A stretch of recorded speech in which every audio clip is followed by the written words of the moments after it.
Sanibona bafethu, nama-rumor eza ethi siyesayina uMthayini, uZulu, uNgwado. uZulu ayimele ividiyo yakhe besihlala nabo eMosi Mabhida, very quality, ugqoke number 37, udlala as a center back, bamenza futhi as a holding mid, very clinical, top midfielder.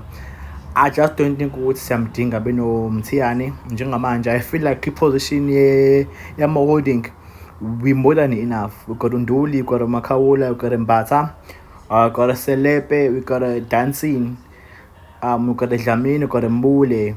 So promoting Uselepe beno Dancing and signing these players uchaza ukuthini. I feel like indawo esingayi-strengthena is uNgwado, ngoba ngabona ngathi is a winger.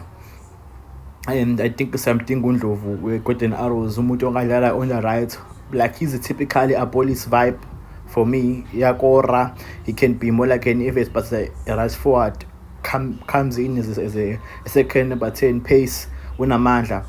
And any rumor engilindele is a rumor striker. Maybe sign Urenas. At this point I can even go for Ushalulile. Like I think a striker esingazodinga isizini, because i-Sundowns is coming at us bafowethu. So we need imminent change ku-striking force. So I don't feel like lama holding oyi-2 azosilekelela njengamanje. We are fully packed kuleyo position. Tell me guys, ngicabanga ngani?